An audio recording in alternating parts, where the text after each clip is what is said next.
ভারতের ক্রিকেট বিশ্লেষক আকাশ চোপড়া কত বড় বোকাচোদা বোকাচন্দ্র হইলে যেটা হয়, সে বলছে বাংলাদেশে সংখ্যালঘুদের উপর প্রায় এক ধরনের গণহত্যা চলছে।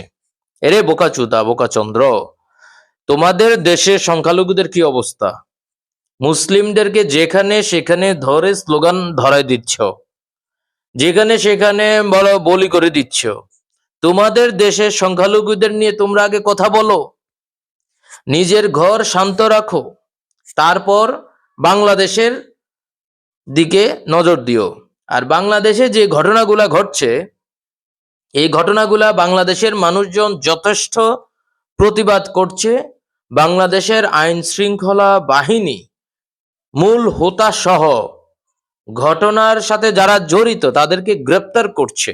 আর ভারতে কি করছে?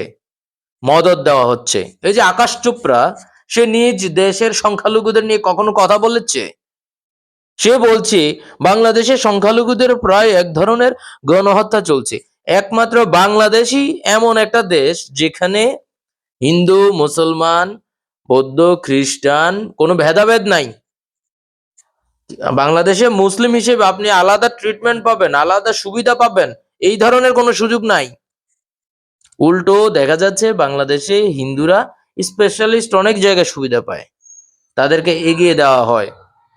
কিন্তু এই আকাশ চোপড়া ক্রিকেট বিশ্লেষক, সে একতরফা কথা বলেই যাচ্ছে। সে বলছে ভারত বাংলাদেশে এসে প্রথম টেস্ট খেলেছে, একটা ইতিহাসে বলেছে। আরে ভাই, একটা পাশের দেশ, প্রতিবেশী দেশ, তার সাথে ক্রিকেট খেলতেই পারে। ভারত আমাদের সাথে না খেললে হয়তো আমাদের সাথে পাকিস্তান খেলতো, না হইলে আমাদের সাথে হয়তো ইংল্যান্ড খেলতো। এক সময় না এক সময় এসে খেলতো, খেলছে না ক্রিকেট। তো তোমরা কি এমন প্রথম টেস্ট খেললা আর আমগো দেশের লগে তো এরপরে তোমরা খেলতেই চাও না, খেলতেই আসো না? এই কারণে যে তোমাদের সাথে আমাদের যত মত বিরোধ। অন্যান্য টিমের সাথে আমরা খেলতে পারছি, কিন্তু তোমাদের কোনো খবর নাই। তো তোমরা খেলো, তোমাদের সাথে খেলতেই হবে। আমাদের বিষয়টা এরকম না, তোমরা খেললে খেলবে, না খেললে নাই। আমাদের আমাদের এত গায়ে লাগে না, বুঝছো? আর একটা বিষয়, ক্রিকেট বিশ্লেষক, তুমি অনেক সম্মানিত লোক, কিন্তু তোমাদের অবশ্যই নিরপেক্ষ জায়গা থেকে মন্তব্য করা উচিত। মাইক পাইলা একদম ডিরেক্ট বইলা দিলা, এগুলা ঠিক না। এই যে দেখো আমাদের লিটন কুমার দাস, সে তার নিজ যোগ্যতায় বাংলাদেশের টি-20 দলের ক্যাপ্টেন। আমরা তার ক্রিকেট খেলা খুবই পছন্দ করি, আরো অনেকে তার খেলা অনেক অনেক বেশি পছন্দ করে। লিটনকে আমরা মাথায় রাখি, মাথায় তুলে রাখি, তার খেলা দেখি, ক্লাসিক্যাল খেলা। মনে আছে একদিন ওই যে ইন্ডিয়ার সাথে কি ইউদম কেলানিটা খেলাইছিল, এরপরেই আইপিএল চান্স পেয়ে গেছে, কি কেলানিটা দিছে, বুঝছো?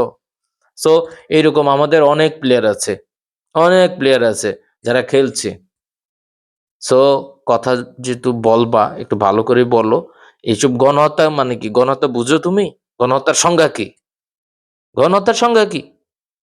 বোকাচোদার মতো কথা বলো খালি, একটা পাইলা কইয়া দিলা। এই যে আমি যে আজে বাজে শব্দটা বললাম, এটা তো তোমার কারণে। তোমরা মন্তব্য করছো আজে বাজে। দায়িত্বশীল জায়গা থেকে মন্তব্য করা যায় এভাবে?